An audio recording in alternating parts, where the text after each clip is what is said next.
Pocong keliling. Malam itu sekitar jam 11, aku baru saja sampai di rumah setelah seharian bekerja. Rasanya capek banget, pengen langsung tidur. Tapi perut ini nggak bisa diajak kompromi. Jadi aku mutusin buat keluar cari makan di warung dekat kampung sebelah. Kalian tahu kan, kampung sebelah itu emang terkenal agak angker. Tapi karena aku udah terlalu sering lewat sana, aku cuek aja. Aku jalan santai, ngelewatin gang sempit dengan lampu yang remang-remang. Suasananya sepi banget, cuma ada suara angin yang sesekali bertiup dan daun-daun kering yang terseret. Tiba-tiba dari ujung gang aku lihat ada sosok putih yang melompat-lompat.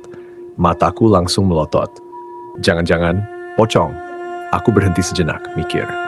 Mungkin cuma orang iseng yang lagi nyamar, pikirku. Tapi semakin lama sosok itu semakin jelas. Beneran pocong. Aku langsung keringat dingin, tangan gemetar tapi kaki malah nggak bisa gerak kayak dipaku di tempat. Pocong itu lompat makin deket. Dengan gerakan khasnya yang kaku, dia lompat pelan-pelan tapi pasti ke arahku. Dalam hati aku berusaha menguatkan diri. Ini nggak nyata, ini cuma halusinasi. Gumamku sambil nutup mata sebentar. Begitu aku buka mata lagi, dia udah ada di depan mata.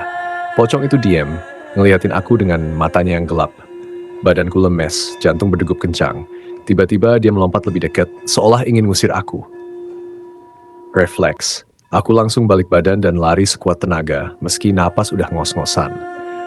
Aku ngelewatin gang demi gang, tapi yang aneh, gang-gang ini terasa lebih panjang dari biasanya. Kayak nggak ada ujungnya. Sesekali aku ngelirik ke belakang, pocong itu masih ngikutin. Bukan lompat-lompat lagi, dia sekarang terbang. Wajahnya tak menyeramkan, matanya makin hitam legam seolah ngeburu mangsanya. Akhirnya aku nekat ngelewatin kuburan yang ada di kampung. Baik, berharap bisa nemu jalan pintas. Tapi salah besar. Begitu aku masuk ke area kuburan, suara-suara aneh mulai terdengar. Kayak ada yang ketawa, ada yang nangis, tapi semuanya samar. Aku berusaha nggak peduli, terus berlari. Tapi langkahku berhenti. Begitu aku lihat di depanku ada... Lagi-lagi, pocong. Bukan satu, tapi ada 3 pocong yang berdiri berjajar seakan nungguin aku. Kali ini mereka nggak cuma diam, mereka lompat-lompat mengelilingi aku. Jujur, saat itu aku udah nyerah, ngerasa nggak ada jalan keluar. Aku duduk di tanah, napas tersengal-sengal. Tiba-tiba salah satu pocong ngelompat lebih dekat dan dia ngomong, "Mas, jangan lari-lari gitu, kami cuma mau nemenin aja. Ini kan malam Jumat, siapa tahu mas kesepian," katanya dengan suara serak tapi terkesan. Ramah? Aku melongo, nggak percaya dengan apa yang barusan aku dengar. Pocong yang ramah? Ini kayak mimpi aneh yang gak pernah kubayangin. "Menin, gue kira kalian mau ngambil nyawa gue," seruku panik. Satu pocong lain ngegeleng, "Enggak lah mas, kami cuma keliling aja sambil lihat-lihat keadaan kampung. Lagi bosen aja di kuburan." Rasanya konyol banget, aku gak tahu harus ketawa atau takut lebih parah. Tapi setelah mereka bilang gitu, aku jadi lebih tenang. Akhirnya, aku cuma duduk di kuburan bareng pocong-pocong itu, ngobrol-ngobrol gak jelas tentang kehidupan mereka di alam lain. Dan anehnya, mereka ternyata baik-baik aja. Cuma memang suka keliling buat iseng. Setelah ngobrol cukup lama, aku pamit pulang. Pocong-pocong itu cuma melompat pelan-pelan sambil melambaikan kain kafannya ke arahku. Pas nyampe rumah, aku langsung mikir, ini beneran kejadian gak sih? Tapi yang pasti, aku gak akan pernah lupa malam itu ketika aku bertemu dengan pocong keliling yang gak biasa. Dan satu pelajaran penting, nggak semua pocong itu jahat. Setelah kejadian aneh malam itu, aku jadi sering mikir ulang tiap kali lewat kampung sebelah. Bukannya takut, tapi lebih penasaran. Setiap kali ada urusan malam di luar, aku sering ngerasa kayak dipantau, tapi nggak berani ngecek. Kali aja pocong-pocong itu beneran suka keliling, seperti patroli malam gitu, ngurusin kampung mereka yang udah sepi. Seminggu kemudian, malam Jumat lagi, aku coba nekat buat lewat jalan yang sama. Kali ini aku lebih santai, mikir, paling mereka cuma mau ngobrol lagi. Bener aja, pas aku nyampe di gang sempit itu, suasananya persis kayak waktu aku ketemu pocong sebelumnya. Remang-remang, sepi, dan angin mulai bertiup pelan. Baru beberapa langkah, aku dengar suara khas yang gak asing. Duk, duk, duk. Bunyi lompatannya lagi. Aku noleh ke kiri dan bener aja si pocong itu muncul lagi. Tapi kali ini dia bawa teman. Bukan 3, tapi ada 5 pocong yang lompat barengan. Aku sempat pengen balik badan, tapi entah kenapa, aku malah diam. Oke, kali ini gue siap ngobrol lebih panjang, pikirku dalam hati. Mereka mendekat dengan gaya lompat yang udah gak menakutkan lagi. Salah satu dari mereka yang minggu lalu ngajak ngobrol melompat ke depan. "Mas, kok balik lagi? Masih penasaran ya sama kami?" kata pocong itu. Aku nyengir.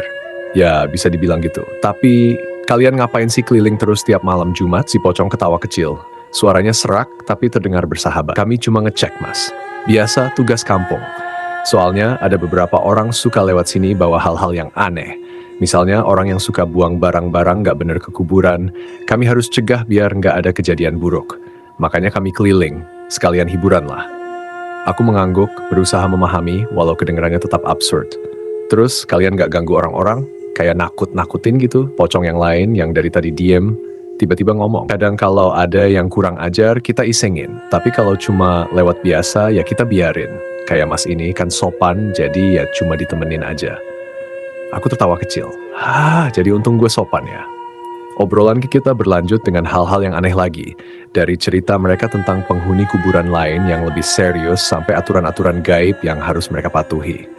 Ternyata nggak semua arwah bebas keluyuran. Mereka yang bisa keliling adalah yang punya tugas tertentu. Aku mulai sadar, mungkin selama ini kita terlalu takut sama hal gaib tanpa tahu kisah mereka sebenarnya.